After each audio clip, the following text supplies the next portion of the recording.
Alors, on va vous proposer un chant à l'Esprit Saint.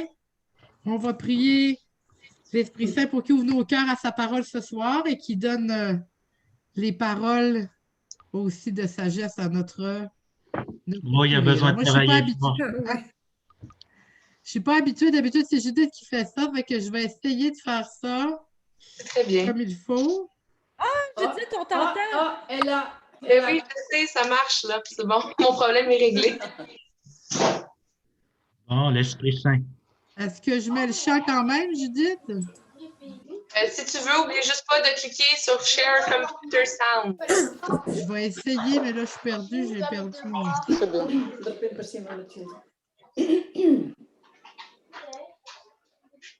Bonjour à tous, bonjour le Père, bonjour à tout le monde. Bonsoir à tout le monde. Bonsoir. Bonsoir. Bonsoir. Bonsoir. Bonsoir.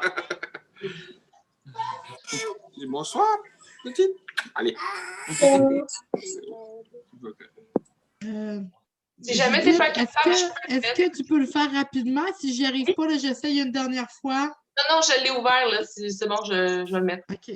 Par contre, je vais muter. Oh, Elizabeth Grant. Les co-hosts, essayez de watcher avec moi quand il y a du monde qui arrive pour pas les laisser dans la salle d'attente. Je vais muter tout le monde. C'est pas parce qu'on vous aime pas, c'est juste pour qu'on puisse pas faire une cacophonie.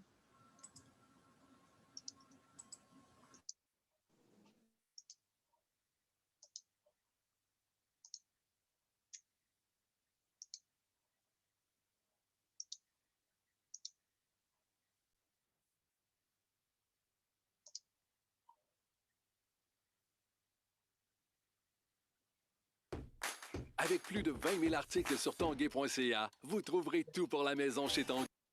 Désolée pour la pub. Ça sera pas long. Taxe. Vous avez deux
Donne-nous la charité pour aimer en vérité.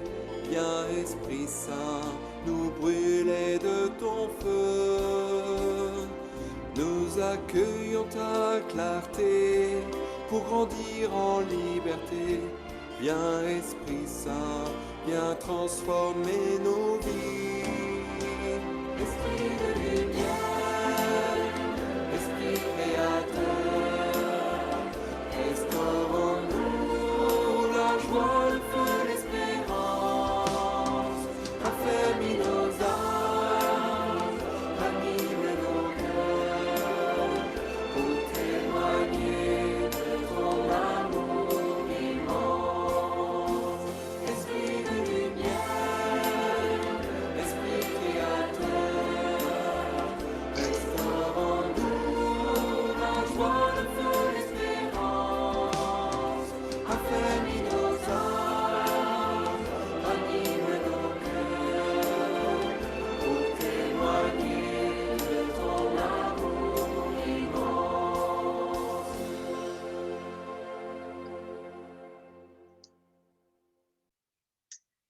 Amen. Donc, je peux passer... Oups, il y a une autre pub qui est partie. RBC Placement Direct te permet de faire des opérations. Donc, on peut passer la parole à Patrice. Ou avant à Elisabeth qui a un message d'intérêt public. Une publicité avant la formation. Oui. Plusieurs d'entre vous, ou la grande majorité, avaient dû recevoir notre interpellation pour sauver Pâques, un nouveau collectif qui s'est créé avec d'autres confessions, des catholiques, mais des chrétiens de d'autres confessions, parce qu'on ne veut pas revivre une autre année sans vivre Pâques. Alors, il y a une page Facebook, il y a une pétition. Bon, Judith, je ne sais pas si tu as remarqué, mais là, on a monté à 330, 340, là. Je ne sais pas, ça l'a... Oui, 341, je viens juste de regarder. Oui, ça a monté un peu, depuis tantôt, un peu plus vite. Mais bon, ce n'est pas beaucoup encore. Nous, c'est des milliers de signatures qu'on voudrait avoir pour avoir un peu de poids. Puis ce que je peux vous dire, c'est que j'ai été interviewée par un journaliste de la presse à ce sujet aujourd'hui.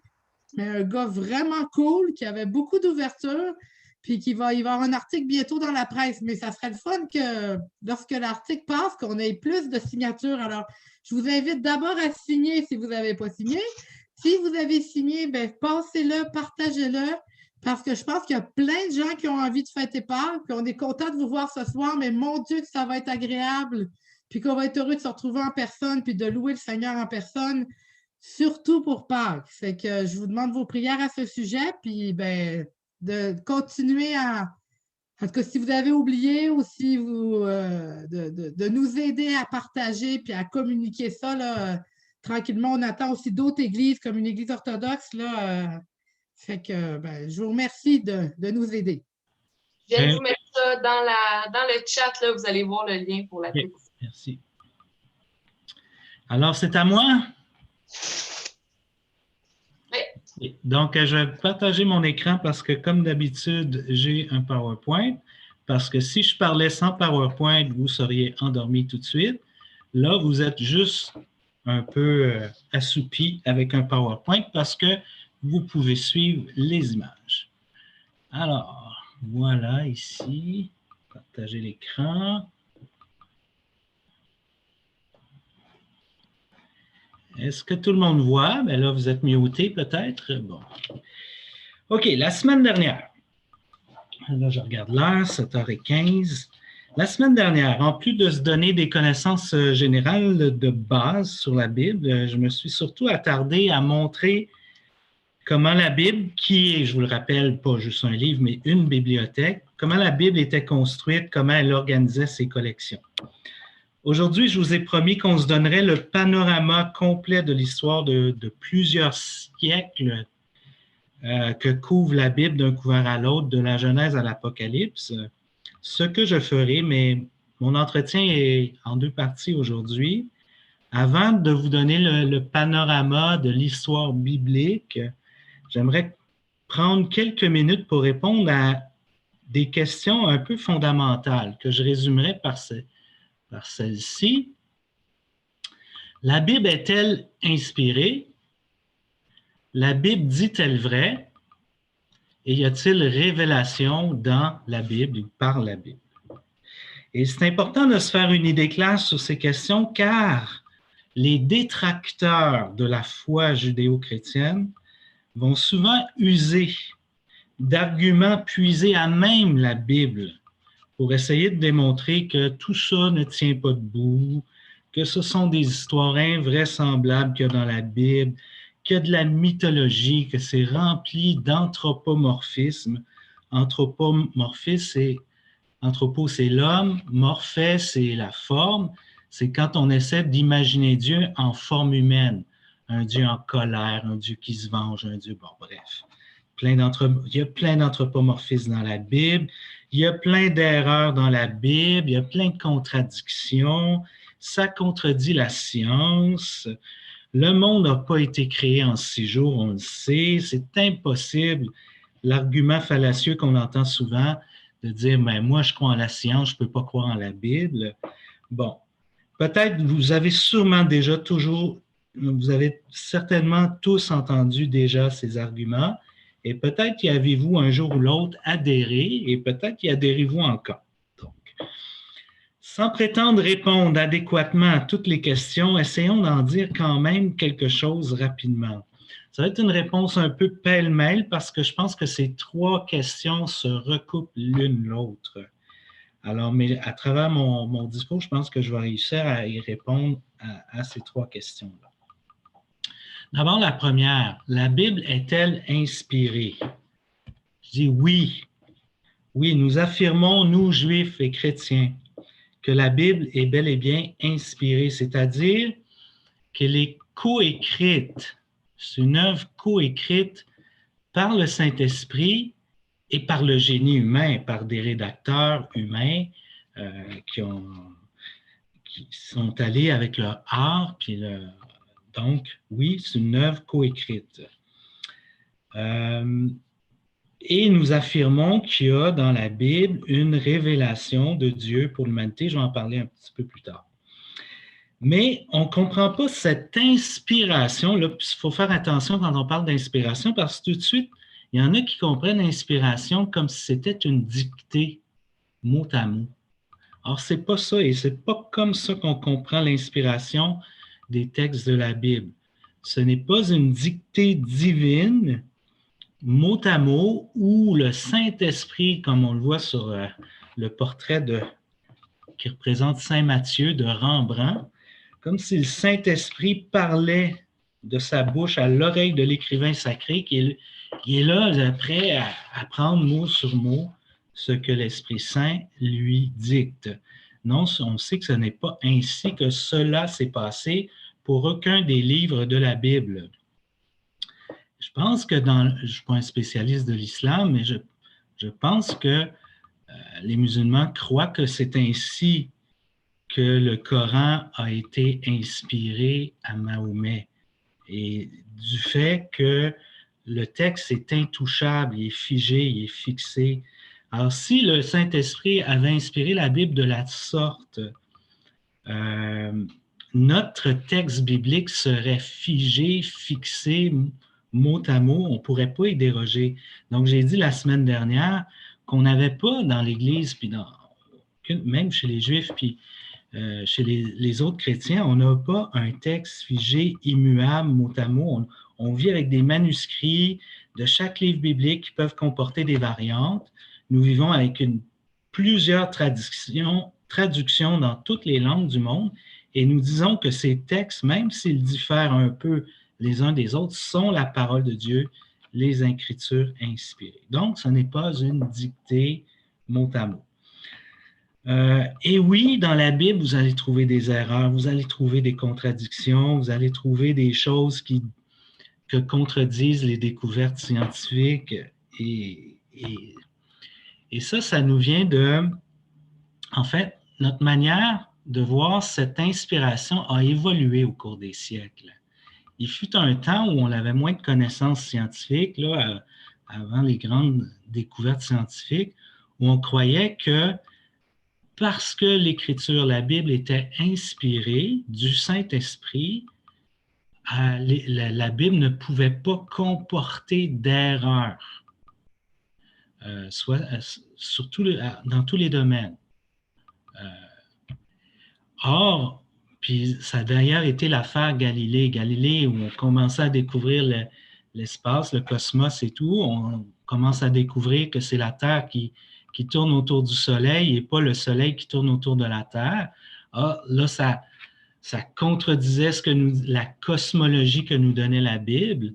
Et là, on s'est mis à se radicaliser en disant, ben là, il ne peut pas y avoir d'erreur, même scientifique, dans la Bible.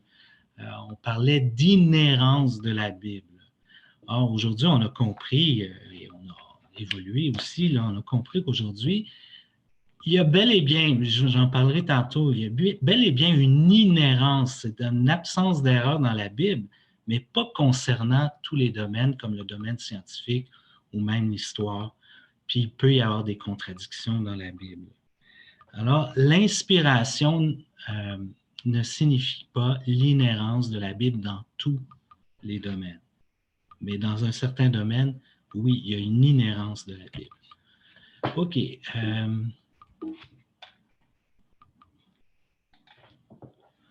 Alors, notre façon de comprendre aujourd'hui l'inspiration de la Bible, l'inspiration des Écritures, vient de ce que nous comprenons toujours mieux comment la Bible fut écrite. Et grâce aux avancées des études bibliques des trois derniers siècles, où il y a eu des avancées majeures en archéologie, puis en études critiques, en comparaison des manuscrits, on a fait des pas de géant, à savoir, à découvrir peu à peu comment la Bible fut écrite. Alors, comment la Bible fut écrite? Bien là, c'est une grande question, parce que chaque livre biblique a son histoire de rédaction. L'ensemble de la Bible a dû s'écrire sur une période d'à peu près 1500 ans. Certaines histoires de la Bible se perdent, surtout dans l'Ancien Testament, là, se perdent dans la nuit des temps. Ça a peut-être été des histoires qui ont eu une tradition orale avant d'être mises par écrit. Certaines histoires de la Bible peuvent même avoir été empruntées à d'autres civilisations, à d'autres religions de l'Antiquité qu'Israël. Par exemple, les récits de création, quand on lit les récits mésopotamiens de l'Antiquité, ils ont un récit de la création, l'Enuma Elish. Je vous épargne mon acadien, c'est un acadien ancien, mais c'est un récit de création qui offre beaucoup de similitudes avec le premier récit de création qu'on a dans la Genèse. Sauf que même quand Israël a emprunté aux littératures autres, on voit que dans ces textes, Israël adapte ses influences à la théologie d'Israël. C'est-à-dire qu'on n'a pas plusieurs dieux créateurs, on n'a qu'un Dieu unique. Les dieux créateurs, dans les récits mésopotamiens, ils inventent l'homme pourquoi? Ils créent l'homme pourquoi? Ils créent l'homme pour s'en servir comme esclave. Alors que dans le récit de création ou les récits de création qu'il y a dans la Genèse, Dieu vit que cela était bon, puis il crée l'homme par amour, puis par générosité, puis pas pour lui servir d'esclave. Un exemple où Israël peut emprunter aux littératures dans ses récits, surtout des origines, aux littératures de l'Antiquité des autres religions, mais on adapte sa théologie à celle d'Israël, au Dieu unique. Bon. Donc, il ne faut pas se surprendre de ça. Il ne faut pas se surprendre qu'Israël même va piger dans... On est des êtres humains. Ça ne met pas en doute non plus l'inspiration des Écritures, ses emprunts à d'autres religions de l'Antiquité. Non, parce que Dieu a inspiré la Bible, mais il l'a inspiré avec la collaboration de l'intelligence, du génie créatif de l'homme, de son art, de ses modes d'expression, de ses folklores, de ses influences, des limites du langage humain.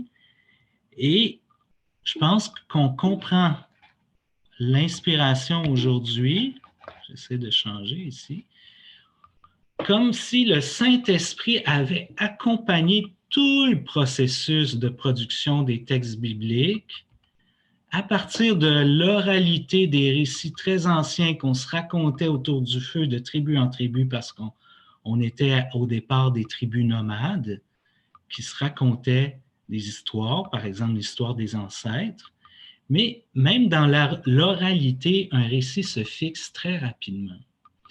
Puis, pour les besoins de la cause, peut-être que ces récits qui étaient d'abord oraux, on les a mis par écrit pour aide-mémoire, pour s'en souvenir, pour se les échanger. C'est devenu les sources de notre Bible. Alors, le Saint-Esprit, comment on comprend l'inspiration, tout ça pour dire que le Saint-Esprit a accompagné tout ça depuis les débuts jusqu'à ce qu'on parvienne aux textes tels qu'ils nous sont parvenus. Et c'est dans ce sens-là, les textes qui nous sont parvenus dans la Bible, on dit, ils sont inspirés. Le Saint-Esprit a accompagné toutes ces phases de rédaction. Un peu. Comment la Bible fut écrite en gros. Pour l'Ancien Testament, bon, c'est probablement d'abord des récits oraux, sans doute des aides-mémoires. Il y a de nombreux codes de loi dans la Bible, dans les 5 premiers livres de la Bible, la Torah. Il y a de nombreux codes de loi. Donc, on avait sûrement besoin de mettre certaines choses par écrit. C'est devenu les sources.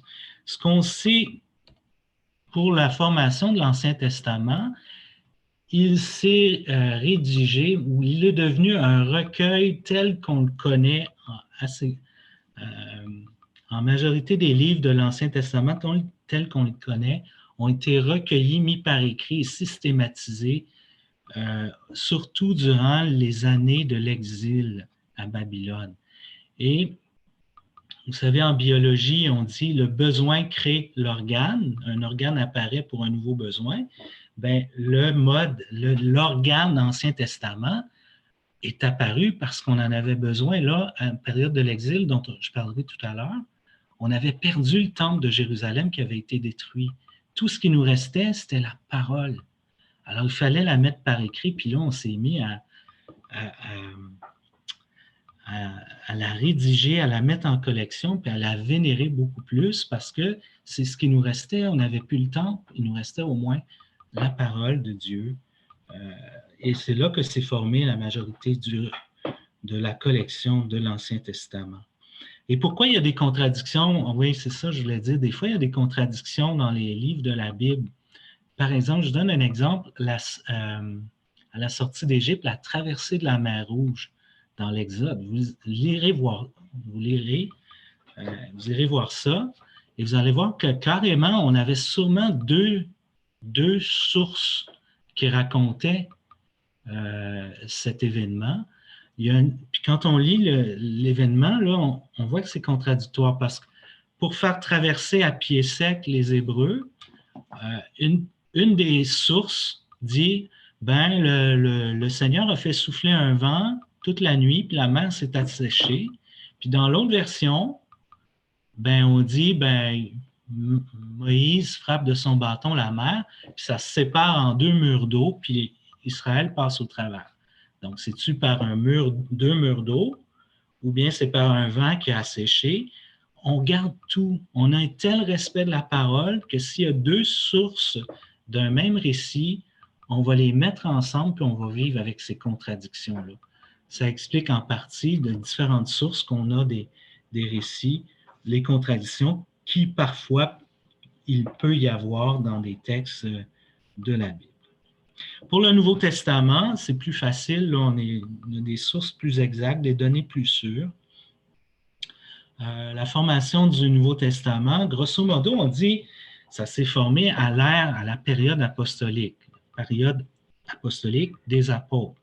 Durant traditionnellement, on dit, pendant que les témoins oculaires de Jésus étaient encore vivants, les apôtres, se sont formés les livres qu'on connaît composant le Nouveau Testament.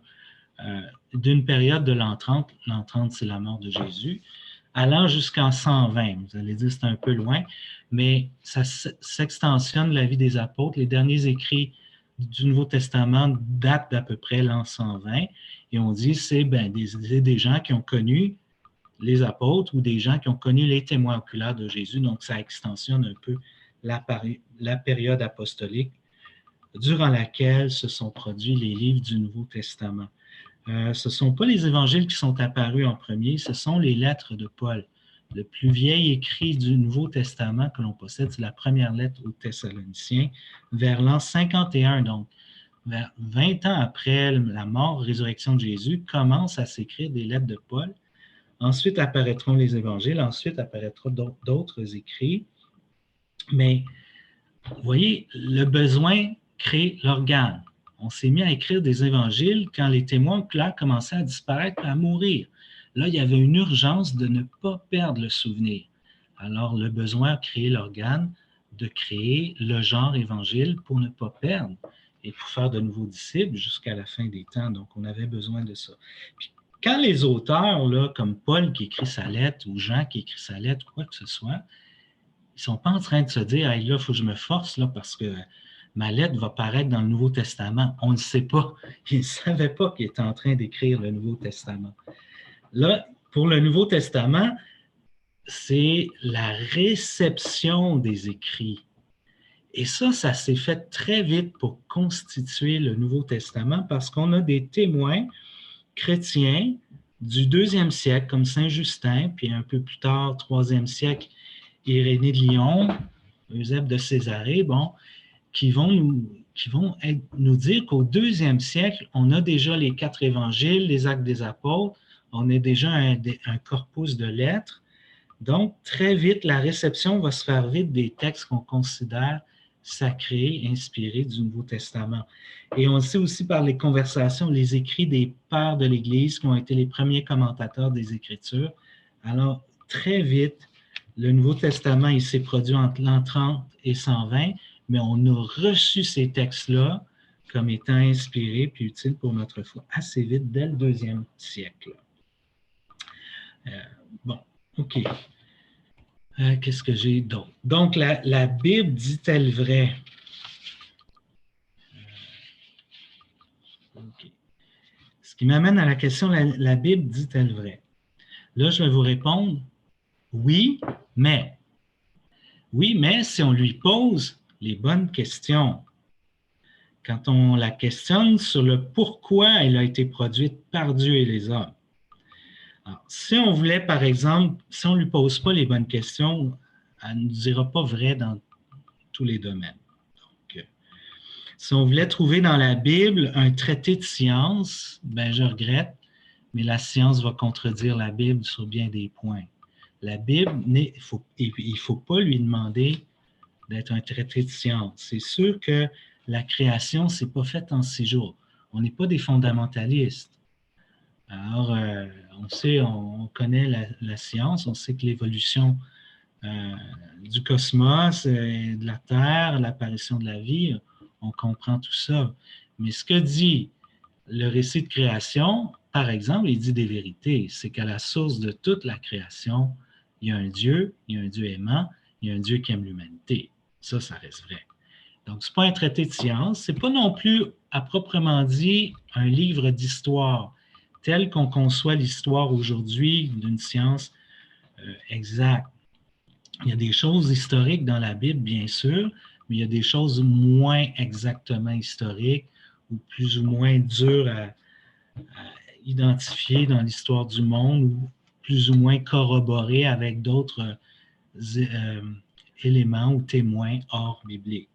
Donc, est-ce que c'est un livre d'histoire? Il y a de l'histoire dans la Bible, ce n'est pas à strictement parler un livre d'histoire non plus. Par contre, si j'interroge la Bible pour lui demander le pourquoi des choses, le sens des choses, la raison, les causes premières de tout ce qui existe, si je demande à la Bible de me dire qui est Dieu, qu'est-ce que nous sommes à ses yeux, vers où l'humanité s'en va, quel est le sens de l'aventure humaine, ce genre de questions du sens, alors oui, la Bible va dire vrai. Et la Bible, en matière, c'est là qu'elle est inhérente, dans le sens qu'elle ne comporte pas d'erreur. En matière de vérité de foi, de salut, de nous dire qui est Dieu, la Bible possède des réponses inépuisables à fournir à l'humanité, puis qu'on n'a jamais fini d'approfondir. Alors, la Bible dit vrai quand on lui pose les questions auxquelles elle a pour but de répondre. OK. Il me reste la troisième question. J'espère que je ne vous embête pas trop. Y a-t-il révélation dans la Bible? Assurément. Il y a une révélation dans la Bible.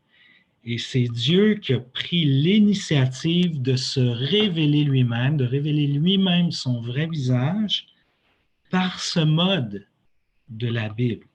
Et si lui n'avait pas pris cette initiative, je pense que l'humanité se débattrait encore avec des idoles, des faux dieux par milliers, des superstitions.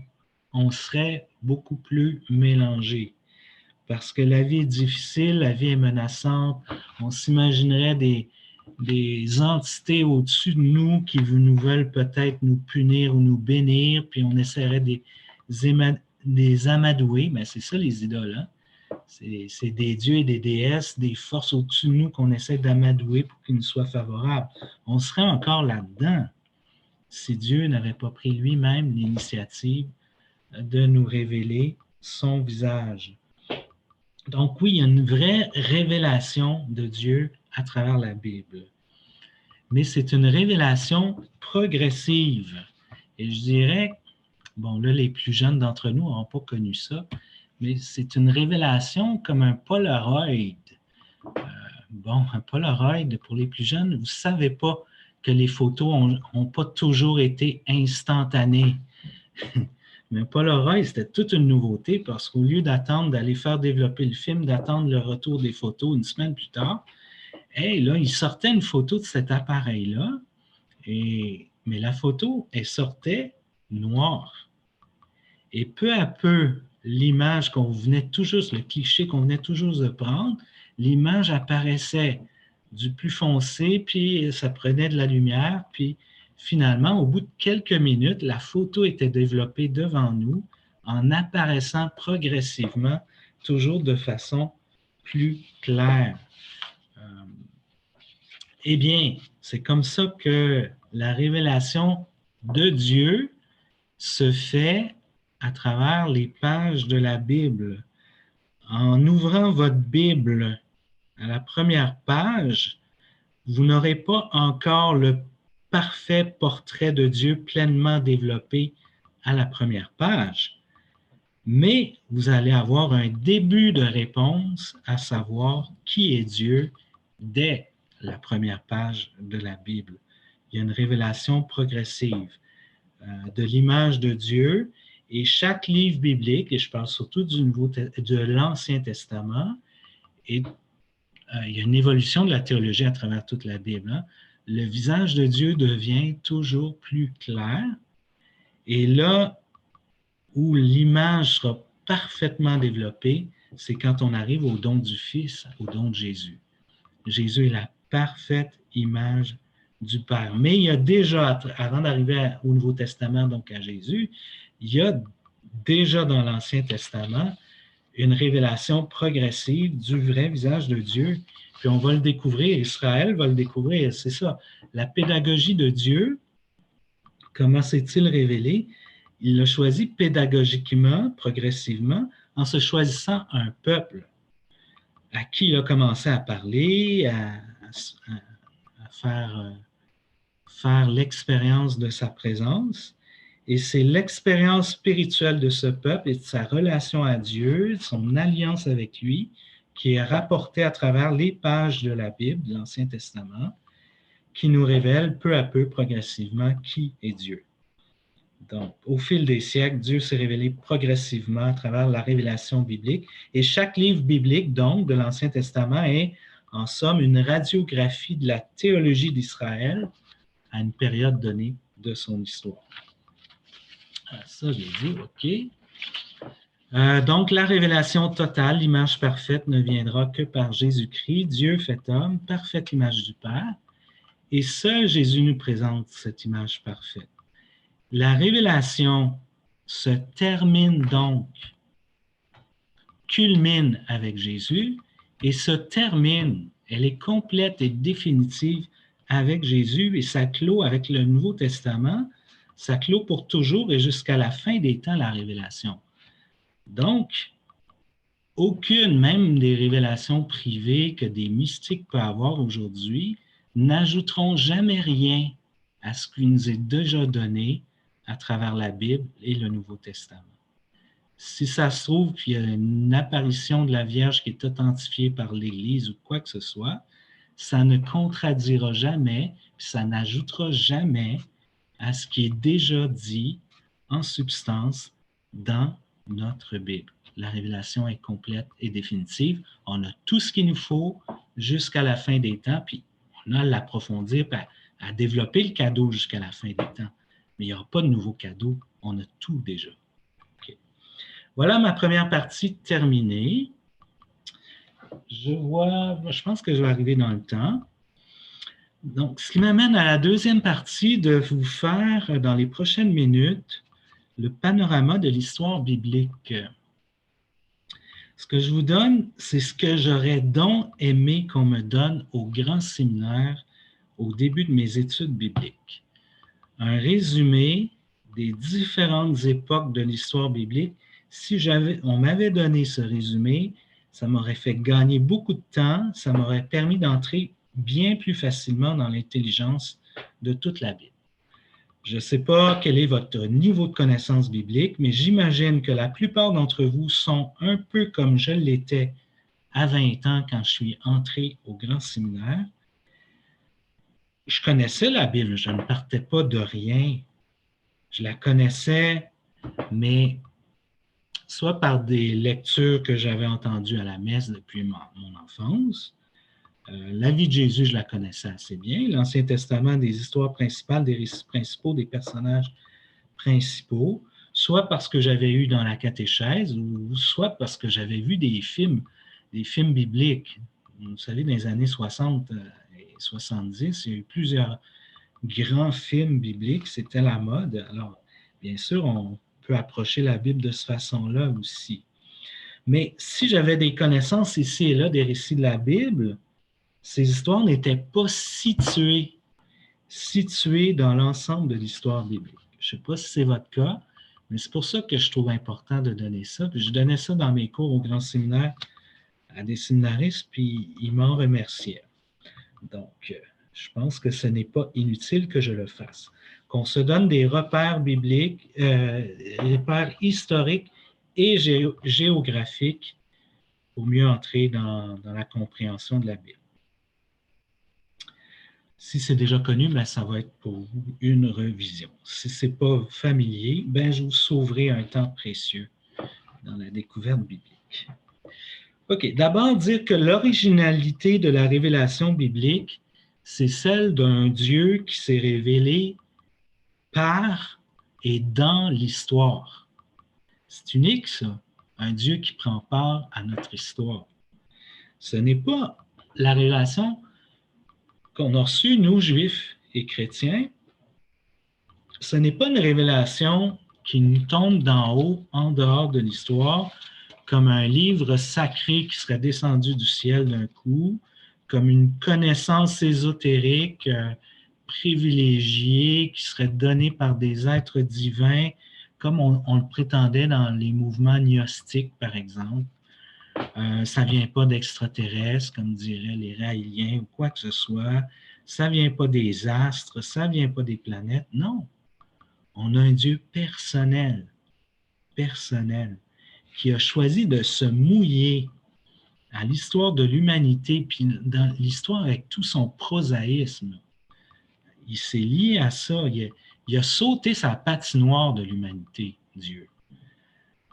Alors, la Bible conçoit le monde et l'histoire, oui, de façon linéaire.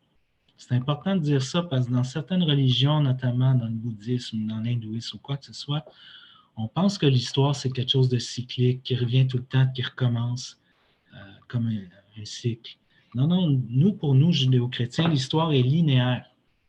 L'histoire a eu un début, elle aura un accomplissement, puis on se dirige vers la fin.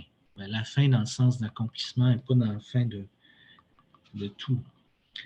Alors, et c'est dans cette histoire linéaire, sur cet échiquier ou sur cette patinoire, que Dieu est sauté pour se faire connaître à l'humanité, dans et par l'histoire. Et là, je vais faire un survol biblique de toutes les époques bibliques. Je vous enverrai le PowerPoint si vous voulez. Vous n'êtes pas obligé de retenir tout ça, mais ça va vous donner une idée d'ensemble. D'abord, juste à regarder la géographie du Moyen-Orient ancien dans l'Antiquité, parce que c'est une histoire mouvementée d'Israël. Hein. C'est un territoire, vous voyez la Palestine là, sur la carte. Bon, on est à l'intérieur d'un croissant fertile qui va du Golfe Persique jusqu'au Nil d'Égypte. Et vous voyez que ici, c'est le désert. Donc, ce croissant-là, parce qu'il y a des eaux douces, il est fertile.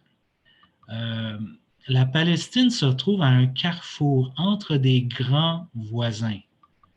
L'Égypte, grand voisin de l'Antiquité, une grande puissance. Des grands voisins comme l'Assyrie, la Mésopotamie. La Phénicie, c'était le Liban, je pense, et c'était des gens qui avaient apprivoisé la mer, qui faisaient du commerce sur la Méditerranée. La Palestine, là, ça ne sera jamais un gros État, mais c'est au carrefour de ces grands voisins, ces grands royaumes d'Égypte, Assyrie, de sorte que pour passer d'un royaume à l'autre, il faut toujours passer, si on veut rester dans le croissant près des eaux, il faut toujours passer par la Palestine. Donc, ça a toujours été un territoire convoité pour des raisons militaires, stratégiques ou commerciales. Alors, la Palestine, dans son histoire, a été conquise par un conquérant, après un autre, après un autre, après un autre. La prochaine diapositive vous le prouvera. Voyez. On est resté à la Terre Sainte, un royaume indépendant national, jusqu'à peu près 721 avant Jésus-Christ. Et ensuite, ça a été la montée d'un empire après l'autre. Le premier empereur ou empire mondial qu'on connaît, qui a eu de la puissance, ça a été dans l'histoire de l'humanité, ça a été la Syrie. Donc, en 721 jusqu'en 626, la Syrie va conquérir le royaume du Nord, le Nord, la Samarie, la Galilée, surtout la Samarie actuelle. Donc, première puissance étrangère qui vient régner et occuper la Terre Sainte. On se fait enlever notre indépendance nationale en 721 avant Jésus-Christ. Après la Syrie, l'autre puissance mondiale qui monte, ça aura été Babylone. Et là, Babylone va vaincre la Syrie et va conquérir les territoires que la Syrie avait conquis. Donc, il va y avoir un empire babylonien, puis la Palestine va être sous l'occupant babylonien pendant une 60aine d'années. Ensuite, monte une autre puissance étrangère, les Perses. Les Perses vont battre les Babyloniens et l'empire babylonien va passer à l'empire perse. Donc, la Palestine va être occupée par un roi perse et donc, encore une fois, conquise. Ensuite, les Perses vont être battus par Alexandre le Grand et c'est le début de l'Empire grec dès 333. Et donc, la Palestine ou la Terre Sainte va être occupée par les Grecs et finalement, jusqu'à l'époque du Christ, l'Empire romain à partir de 63 avant Jésus-Christ. Donc, vous voyez, il y a de quoi être déprimé parce qu'on n'est jamais maître chez nous en Terre Sainte, quoique Dieu nous a donné cette terre. On est occupé par un ennemi après un ennemi, après un autre ennemi, un autre ennemi. Okay. Bon, voici les grandes époques bibliques. D'abord, il y a l'époque patriarcale. Je vais développer toutes ces époques-là. Les dates pour l'époque patriarcale sont approximatives. Là où on commence à être sûr de la date, c'est la date du début de l'époque royale, 1030. Mais avant ça, là, pour l'époque des patriarches, c'est bien difficile de les situer avec des dates justes dans l'histoire. Donc, l'époque patriarcale, après, on passe, Israël se donne une monarchie, se donne un roi. Donc, on passe à l'époque royale. Cette époque royale va durer jusqu'à la conquête babylonienne. Et là, les Babyloniens vont nous exiler, vont prendre une partie de la population juive. Donc, on va parler de l'exil à Babylone, c'est la période exilique. Quand on va venir en Terre Sainte, quand l'Empire perse a repris le pouvoir contre les Babyloniens, les Perses nous permettront aux Juifs de revenir sur leur terre. On parle de la période post-exilique qui va s'étirer jusqu'au temps du Nouveau Testament, si vous voulez. Puis, à partir de Jésus, on passe à la période chrétienne. Ça, c'est les 5 principales époques de l'histoire biblique. Maintenant, on va les développer un peu. Époque patriarcale. Vers 1850, ça serait Abraham. Okay? Donc, c'est d'abord l'histoire des patriarches que vous trouverez dans la Genèse. Dans la Genèse, entre les chapitres 12 et 50, parce que Genèse avant le chapitre 12, c'est les récits des origines. La création, 2 récits de création, les premiers humains, le déluge, la tour de Babel, tout ça, je ne les compte pas vraiment dans l'histoire là, parce que c'est difficile à dater. Mais bon, l'histoire des patriarches commence au chapitre 12 avec l'histoire d'Abraham, donc d'Isaac, de Jacob, de Joseph et de ses frères. C'est les récits de la Genèse, jusqu'à l'établissement par Joseph. Depuis Joseph, qui va être vendu comme esclave, va se retrouver en Égypte. Et ce sera le début de la présence des Sémites, des Juifs, en Égypte. Ensuite, dans cette époque patriarcale, bon, on va tomber dans la période en rouge de l'Exode. Donc, c'est la propension, la prospérité des Sémites en Égypte. Le pharaon a peur de cette prospérité. On veut les réduire en esclavage. On les réduit en esclavage. Moïse, bon, les révélations de Dieu, la sortie d'Égypte, la marche au désert et l'alliance du Sinaï. Donc, on est dans le Pentateuque ou dans la Torah, dans les livres de l'Exode, des Nombres et du Deutéronome. Ensuite, ce sera la période d'installation en terre promise. Moïse va mourir juste avant d'entrer. Il n'entrera jamais en terre promise, mais Josué va le faire entrer le peuple en terre promise et s'installer. C'est la période, il n'y a pas vraiment de roi encore, mais il y a une période des juges aussi. Bon, Josué, les livres de Josué et des juges vont refléter cette histoire de l'installation et des premières années de vie en Terre Sainte avant qu'on ait un roi. Ensuite, les grandes dates de cette histoire patriarcale, mettez des bémols sur les dates, mais juste pour qu'on se donne un ordre d'idée, 1850 avant Jésus-Christ aurait vécu Abraham, alors qu'il part de Ur et son installation en terre de Canaan, c'est la Palestine, c'est la Terre Sainte. 1700, ça serait la présence des sources là, de présence de patriarches en Égypte. 1250, ça serait 1230, la période de Moïse, donc, et de l'Exode. 1220, l'an 1200, dans ces eaux-là, Josué envahit la Palestine. Puis de 1200 à 1030, ça serait l'époque des juges. On n'a pas vraiment de chefs. C'est tribal, hein? Donc on a des chefs de tribus qui gouvernent le peuple, qui jugent le peuple. Donc c'est une période floue un peu de gouvernement, l'époque des juges. Voilà pour la période patriarcale.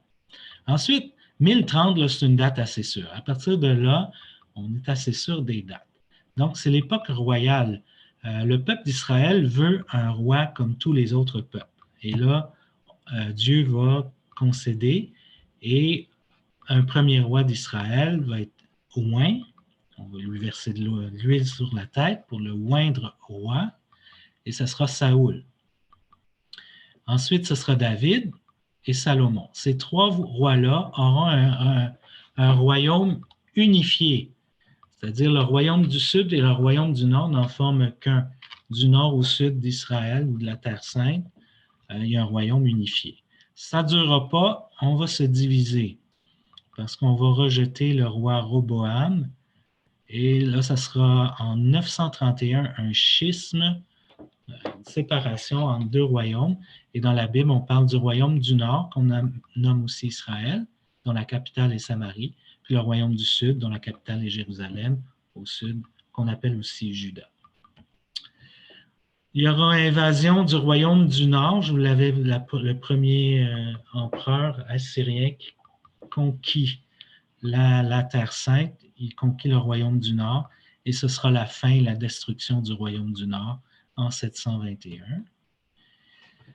L'invasion du royaume du Sud va tenir jusqu'à l'invasion des Babyloniens, la conquête babylonienne, Nabuchodonosor, qui va détruire Jérusalem, qui va détruire le temple de Jérusalem et le profaner vers 597 avant Jésus-Christ. Bon, les livres qui relatent ça, c'est les livres historiques, donc 1er et 2e Samuel, 1er et 2e Roi, 1er et 2e Chronique. Les grandes dates de l'histoire, j'y vais un peu rapidement, mais Saül est roi en 1030 jusqu'en 1010. La période de vers 1000, là, c'est la période du règne de David, deuxième roi d'Israël, qui va construire, oui, la ville de Jérusalem, la choisir comme capitale. Va lui succéder sur le trône Salomon, qui va devenir le troisième roi. Et lui, Salomon, la caractéristique, c'est qu'il va construire le premier temple de Jérusalem. Bon, en 931, après Salomon, va se vivre le schisme parce qu'on rejette le successeur qui est Roboam. Et ce sera la séparation du royaume du Nord avec le royaume du Sud. En 721, la prise de Samarie par l'Assyrie, déportation. Et c'est là que des Assyriens vont s'installer en Samarie. Et ce sera le début de ce mélange de population et de Dieu. C'est le début des Samaritains. Ce qui fait que les Samaritains ne sont pas bien vus des Juifs au temps de Jésus, mais ça date d'aussi loin que le 8e siècle avant Jésus-Christ. Finalement, la conquête babylonienne en 597, déportation. Et la conquête babylonienne, ça marque la fin de la monarchie. Il n'y aura plus de roi à partir de là en Israël. OK, période exilique. On s'en va en exil à Babylone. Invasion de Jérusalem par les armées de Nabuchodonosor. C'est le deuxième empire qui nous conquiert. Et destruction du premier temple de Jérusalem construit par Salomon. Ça, juste cette période-là, le prophète Jérémie va prophétiser juste avant la période de l'exil à Babylone.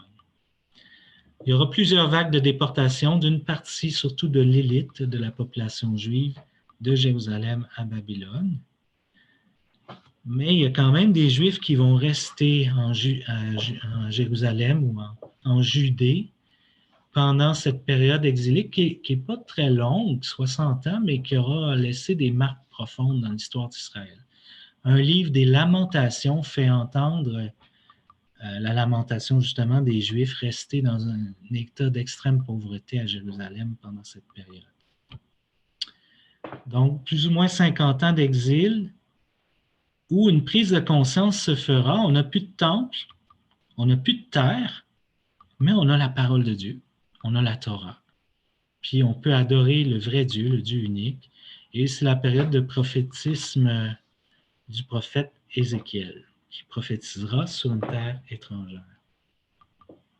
C'est là qu'apparaissent les promesses de restauration. Dieu va ramener sur sa terre son peuple, puis les promesses messianiques qui naissent dans ce temps d'épreuve de l'exil à Babylone. Il y a le livre de Daniel aussi qui témoigne de cette période de persécution puis de déportation de Juifs à Babylone, Daniel étant un de ceux-là qui raconte son récit. OK, les grandes dates de l'histoire d'Israël, de la période exilique, le début et la fin. Le début de la destruction de Jérusalem en 587 avant Jésus-Christ, c'est la fin du royaume du Sud, c'est la fin de la monarchie.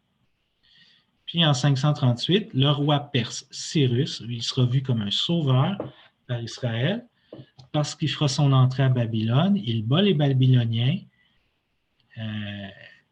donc il va permettre aux Juifs de revenir vers leur terre sainte, vers Jérusalem, Il donnera même des sous pour reconstruire le temple qui avait été démoli, le temple de Jérusalem. Donc, il sera vu comme un sauveur. Période post-exilique, on est revenu en Terre Sainte, on va reconstruire tranquillement le temple. On est dans l'Empire perse. Ensuite, on aura Alexandre le Grand qui prendra le pouvoir sur toute la terre connue de l'époque.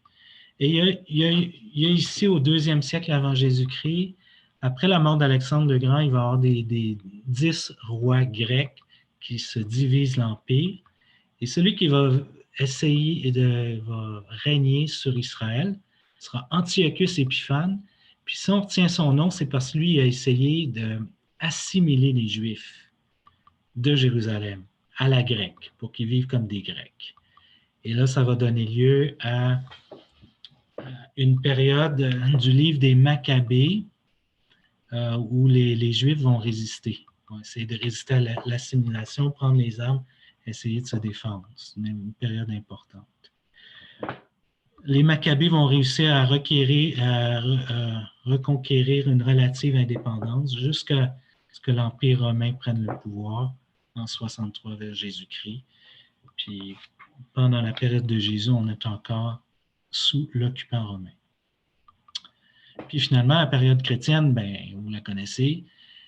Jésus serait né en 6 avant Jésus-Christ à cause d'une erreur de calendrier, de comptage du calendrier. On sait qu'Hérode le Grand est mort en 4 avant Jésus-Christ.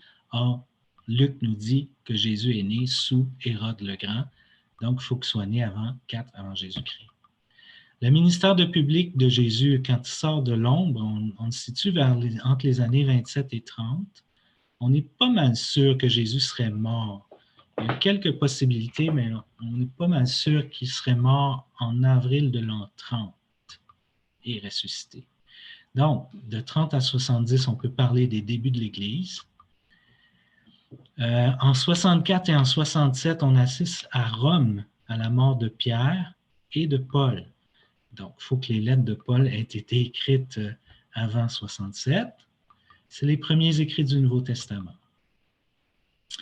De 66 à 70, vous savez, on a été conquis par un empire après un autre empire, donc il y a une déprime puis il y a une révolte en Israël. Au temps de Jésus, on le sent déjà, mais ça va se manifester, ça va éclater de 66 à 70, où ce qu'on va appeler la guerre des Juifs. Les Juifs veulent se débarrasser de l'empereur romain, de l'occupation romaine en Palestine.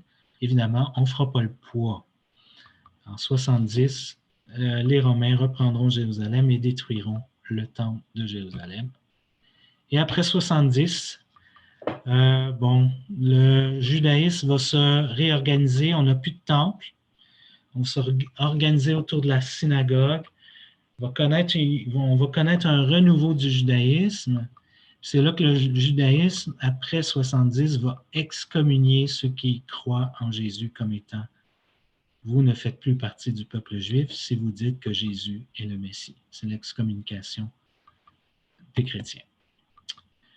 Apparaît l'évangile de Marc vers l'an 70. Vers les années 80, on peut situer la rédaction des évangiles de Matthieu, de Luc, des Actes. Puis les autres écrits, comme l'évangile de Jean est plus tardif, l'Apocalypse aussi, et d'autres lettres du Nouveau Testament pour la période chrétienne. Voilà, j'ai fini mon panorama un peu de l'histoire biblique. Puis j'ai fini, je pense, parce que j'ai déjà dépassé mon temps. Je ne sais pas trop ce que je vais vous donner la semaine prochaine, mais faites-moi des commentaires. J'ai déjà eu quelques suggestions. Je vais essayer d'en traiter vraiment. Mais si vous avez des... Bon, là, on va passer à une période de questions. Mais si vous avez des suggestions de choses que je n'ai pas dites, je n'ai pas traitées, ça va me donner des idées pour la présentation de la semaine prochaine. Alors, si vous avez des questions, j'en ai déjà pris une couple durant l'exposé. Fait qu'on va commencer par ça, mais s'il y en a d'autres, ça serait maintenant le temps de les écrire. Patrice, Mathieu demanderait, c'est surtout dans la première partie, là, quand tu parlais de révélation, etc., là, Dans notre société instantanée dans laquelle la Bible est contestée, comment peut-elle, avec sa révélation progressive, être encore un outil de conversion comme elle a été dans l'histoire? Puis là, il marque entre parenthèses Saint-Ignace. Je pense qu'il fait référence à la conversion radicale d'Ignace quand il lisait les évangiles, là. Je ne suis pas sûr de comprendre la question, mais je pense qu'il faut commencer par Jésus. Mais ce que je comprends de la question, moi, Patrice, c'est que, étant donné que maintenant on le présente d'une manière un peu comme c'est une révélation progressive, tout ça, qu'on met beaucoup de choses en contexte, comme si elle n'aurait pas la même puissance de conversion qu'elle a déjà eue. Peut-être, Mathieu, que je me trompe, corrige-nous. Ben, c'est pas ça que j'entendais progressif dans le sens où, selon l'ordre d'apparition des livres bibliques, la théologie d'Israël a évolué, mais tout préparait vers l'événement du don du Fils par lequel événement Dieu dit ses mots définitifs pour nous dire vraiment qui il est. Donc, je pense que dans un processus de conversion, ça se fait d'abord et avant tout par la rencontre de Jésus. Et à partir de la rencontre de Jésus, on va être intéressé à connaître tout ce bagage qu'a mené, comment Dieu progressivement et pédagogiquement avait préparé le terrain à travers l'Ancien Testament pour, comme le berceau, pour accueillir son Fils dans l'histoire de l'humanité. Mais je ne sais pas si je suis à côté de la question. Ben, il n'est pas revenu pour le moment. S'il revient... Il m'a fait un signe. OK, c'est bon. OK, il est là. OK, c'est bon. Annie demande, Patrice, puisque la révélation est complète dans la Bible, comment expliquer aux autres chrétiens de d'autres confessions, là, pas catholiques, le fait que nous ne suivions pas la croyance de Luther de sola scriptura? Puisque... ouais. Comment répondre à ça, là? Ben, tout est dans la Bible, oui, mais vous savez, par exemple, dans l'Église catholique, on dit souvent que les sacrements sont importants pour vivre de notre foi. Or, les sacrements, on les a pris dans la Bible aussi. Le baptême, Jésus instaure le baptême, il dit « Allez baptiser de toutes les nations, faites des disciples et baptisez-les ». L'Eucharistie nous donne la dernière scène. Il y a toutes des choses qui nous viennent des Écritures, mais qui ont été découvertes après, parce que tout est dans l'Écriture comme en semence. Ensuite, cette semence-là, elle est là, mais l'eau de l'Esprit Saint, arrosant l'Église de sa grâce, fait germer des choses qui étaient dans l'Écriture, mais qu'on a compris un peu par après. C'est un peu comme le Jésus dans l'Évangile de Jean, il dit « Je vous ai donné beaucoup de choses, mais vous ne pouvez pas comprendre dès maintenant. L'Esprit, quand il viendra, lui, vous mènera vers la compréhension tout entière, la connaissance tout entière. » Donc, il y a beaucoup de choses qui se sont développées dans la vie de l'Église, qui étaient contenues en semences dans les Écritures, mais que l'Esprit a fait comprendre à l'Église. Et tous les premiers siècles de l'Église, on a, par des conciles, affirmé de plus en plus, par exemple, le credo. Le credo que nous faisons encore aujourd'hui, il s'est développé sur plusieurs siècles de ce que l'Esprit a fait comprendre à l'Église, mais qui était déjà en semence dans les Écritures. Donc, Luther, ce qu'il a fait, c'est qu'il a un peu écarté tout ce qu'on appelle la tradition. Ce que l'Esprit avait fait comprendre à l'Église, puis qu'on a développé de théologie, de credo, de catéchèse, de sacrement, il a mis ça un peu de côté pour ne se concentrer que sur l'Écriture. Mais je ne suis pas un spécialiste de Luther, là. Mais Patrice, je peux-tu ajouter quelque chose? Oui, tu peux. Parce que moi, quelque chose qui m'a aidé, Annie, entre autres, parce que j'avais l'attrait, moi, de la sola scriptura à une époque dans ma vie. Puis c'est quand j'ai étudié le document conciliaire de Vatican II, Dei Verbum, où on m'a expliqué que la parole de Dieu, avant d'être parole de Dieu comme on la connaît, écriture, elle était tradition, quand tu parlais de la tradition orale, etc. Ou la tradition dans l'Église, c'est un peu la même chose, c'est que si la parole de Dieu a passé par la tradition humaine, ben, que l'Église, c'est par la tradition qu'elle interprète l'Écriture aussi. En tout cas, c'est ce que dit Dei Verbum. Puis c'est vrai que Luther, c'est intéressant, ça peut être attrayant quand il dit ça, parce que c'est vrai qu'on a tellement oublié les Écritures chez les catholiques à une époque. Mais que, en tout cas, si tu as envie, je trouve, d'aller lire, c'est pas long, hein, la Constitution Dei Verbum de Vatican II, c'est quelques pages, mais ça donne un très bel éclairage là-dessus. Oui, prochaine question. J'en avais une autre de Mathieu, mais je vais en prendre une autre avant Mathieu que quelqu'un m'a demandé. Okay, je vais juste remonter parce que là, je n'ai pas le temps de la noter. Quelqu'un demandait le rôle de la femme versus le rôle de l'homme dans la Bible. Patrick, je ne sais pas si tu veux te lancer là-dessus. C'est une grosse question. Ben, c'est sûr que la Bible, ben, surtout quand on lit la Genèse et les récits de l'époque patriarcale, c'est assez patriarcal. C'est assez l'homme. Ben, il y a de quoi un peu secouer la mentalité contemporaine. Je vous l'accorde.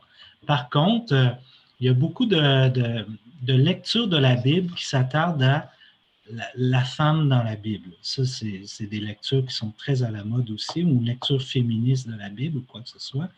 Il y a des femmes qui ont des rôles absolument importants, puis qui sont très, très capables de manipuler les hommes pour arriver à leur fin.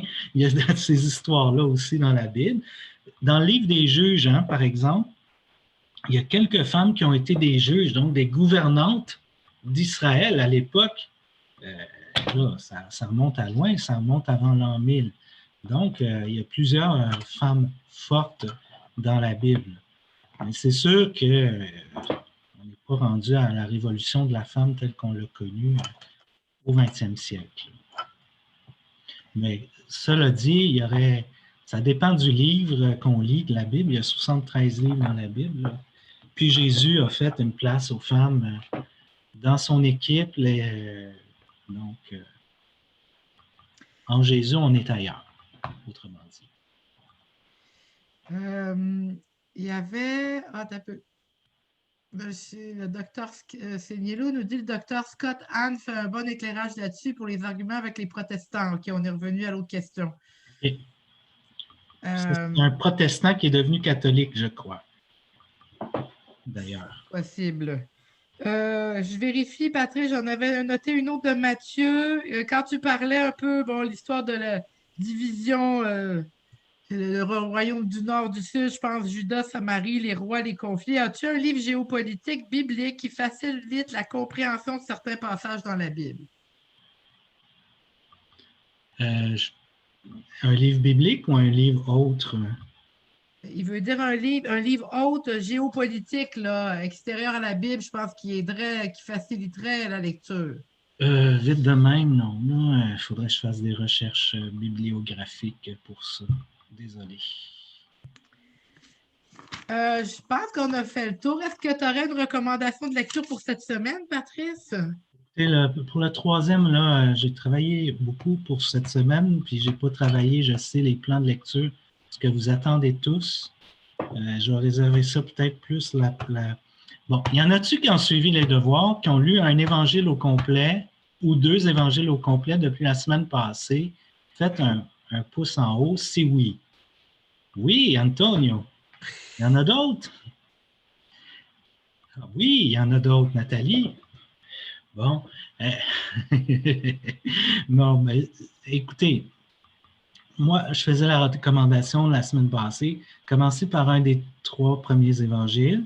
Si c'est Luc, lisez Luc et Actes. Mais ça, je vous l'avais dit au printemps, puis certains l'ont fait, de lire Luc et Actes à la suite. Si vous avez commencé par Matthieu ou Marc, lisez à la suite Jean.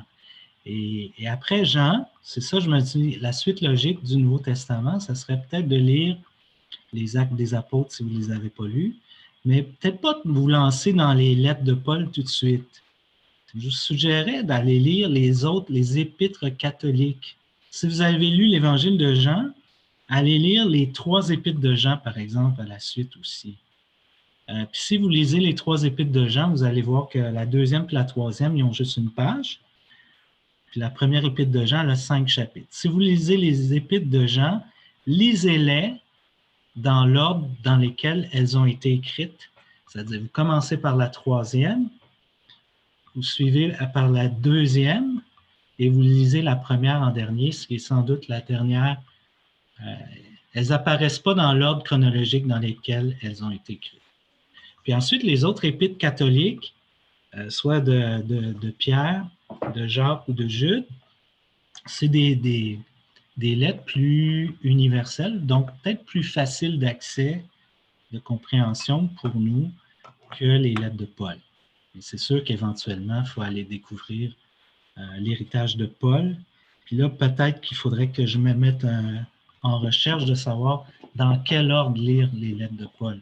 Peut-être pas nécessairement dans l'ordre, dans le non, tu l'as dit, il faut que ça soit 3, 2, 1, là, on a compris. Là. Ah non, ça c'est pour les lettres de Jean. 3, 2, 1. Je te niaise.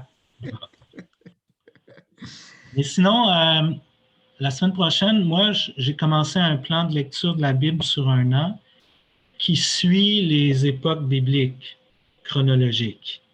Et ça peut être intéressant là, pédagogiquement de lire dans les périodes bibliques, des périodes les plus anciennes aux plus nouveaux. Mais je pense qu'il faut déjà avoir une connaissance un peu générale, au moins, du Nouveau Testament avant de se lancer là-dedans. Ça va? C'est bon, je crois. Je pense que la soirée avance. Peut-être qu'on peut terminer. Judith, tu as quelque chose à ajouter, toi? Ou, non, mais tantôt, ça m'a fait penser à quelque chose. Là. Moi, j'avais entendu, c'est souvent les protestants qui sont devenus catholiques qui parlent de ça sur la Scriptura, mais qui disaient c'est par la Bible qu'on a eu l'Église, alors c'est pour ça qu'on continue d'écouter l'Église. Jésus, dans la parole, il nous a donné son Église pour qu'on puisse continuer d'évoluer avec elle. Fait que c'était quelque chose qui m'avait beaucoup frappé. Mais non, sinon, j'ai rien à ajouter. C'était très intéressant. Ben, je ne sais pas si tout le monde a vu, mais Judith ou Édouard, je ne sais plus, ils ont réussi à mettre le topo de la semaine passée en ligne, s'il y en a qui l'ont manqué. Puis, celui-là, on va essayer de le mettre en ligne parce que je vois que ce soir, je sais qu'il y en a qui ne pouvaient pas être là ce soir. Ça dépend des soirs, là. Ça fait qu'on essaiera de le mettre en ligne aussi avant la prochaine fois. Ben, Patrice, tu peux peut-être terminer en nous bénissant? Oui. Bien, Seigneur, merci pour le don de ta parole. Merci d'avoir pris l'initiative dans l'histoire d'un peuple de t'être révélé. Que l'histoire de ce peuple nous a donné Jésus, le plus grand don d'amour de ton cœur à l'humanité. Alors, merci de mettre en nous un appétit, une curiosité, un goût de nous plonger dans les Écritures et d'aigne nous bénir, toi qui es Père, Fils et Esprit Saint. Amen. Bon, ben, merci d'avoir été là. Bonsoir tout le monde. Bonsoir Bonne tout le lecture monde. de la Bible. Tu peux peut-être les démuter. Oui, ben, je viens d'envoyer un message pour que tout le monde se démute et je vais réessayer. Ça devrait marcher. La petite Bonsoir. Bonsoir. C'est Patrice. Bonne nuit. Merci beaucoup, Patrice. Ah, Joël était là. Bonsoir, Marie-Claude. Catholiques qui viennent protestants, des protestants qui viennent catholiques. Je vois pas tout le monde. Il y en a qui sont cachés, mais bonsoir tout le monde. Bonsoir tout le monde. Bye. Bonsoir. Merci, Patrice. Bienvenue. Merci beaucoup. Merci. Merci. Merci beaucoup. C'était super. Très Bye bye. intéressant. Les padres. Merci. Très intéressant. C'est bon.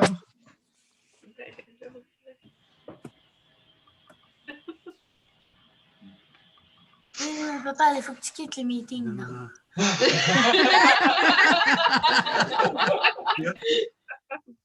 Merci Laetitia pour le coup. Patrice, maman, il faut que je vous dise de quoi là. Touche pas. Salut, Édouard. Je les connais pas. Maman puis Patrice, faut que je vous dise de quoi je viens de réaliser que j'ai fait une niaiserie. Oh non. Mais là, il y a beaucoup de monde encore, là. Attends que tout le monde soit parti, c'est une grosse niaiserie. Non, pas une grosse niaiserie. T'as enregistré, j'espère? On va s'en aller. Non, c'est rattrapable. On va vous laisser en Pas famille. enregistré. Merci. Écoutez pas mes niaiseries. Allô? Salut? Allô? Hey, mais excusez, là, je suis pourri! De quoi t'es pourri? Ah, mais Ah, c'est dur. excusez. Ça marche pas, ça tient pas, ça descend. OK, bye, bye. Je vais vous mettre dans la salle d'attente. Oui, merci. Tout le monde. Hey. Allô, Laetitia? Bye l'été. Hi. On raccroche ou On quoi? raccroche, elle a pour raccrocher. Elle va vous raccrocher de toute façon. Bye Elle Zilda. nous flusher. Bye, Tu sais, les Zilda. profs nous flushent plus vite que ça. Bon, salut, c'était le fun de vous voir. Merci. Oui. Bye. Bonsoir, maman.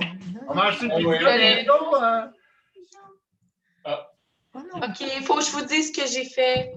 Qu'est-ce que t'as fait? Réaliser que, tu sais, maman, à la fin, la dernière fois, on était restés comme ça, puis on avait dit des niaiseries. T'as mis ça sur le site? J'ai réalisé que je l'ai pas coupé.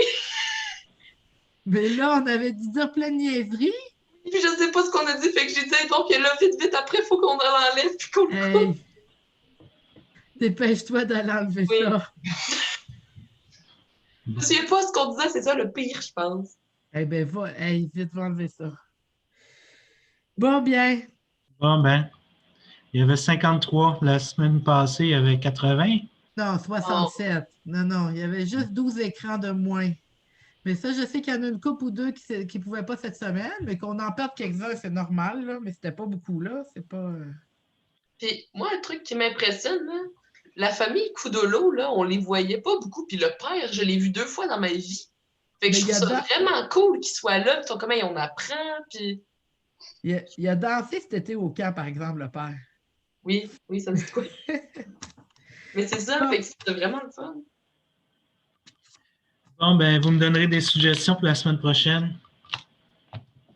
Ouais, ben, on y repensera, mais. Ouais, on va c'est sûr que là, tu as fait vraiment comme un tour de l'ensemble. Là. Tu pourrais aller dans un petit peu plus. Précis. Ben, pas précis, mais comme pour donner le goût de la lire, là, pour avancer un petit peu. Peut-être un peu plus orienté Nouveau Testament, vu que là, on a beaucoup parlé de l'Ancien, je sais pas si c'est une idée.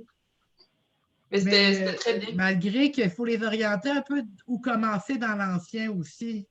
Oui, non, c'est sûr. Ça se lit bien, là, surtout s'ils savent maintenant qu'il était, mettons, Jérémie, c'était avant l'exil, ou Isaïe, c'est pendant l'exil. Ou... Mais bon, c'est bien parti, là. Tu vas être inspiré, c'est sûr. C'est inspiré, hein, tu l'as bien expliqué. C'est inspiré. Et l'intelligence humaine. Fait que... Ben, je voulais éviter les lectures fondamentales.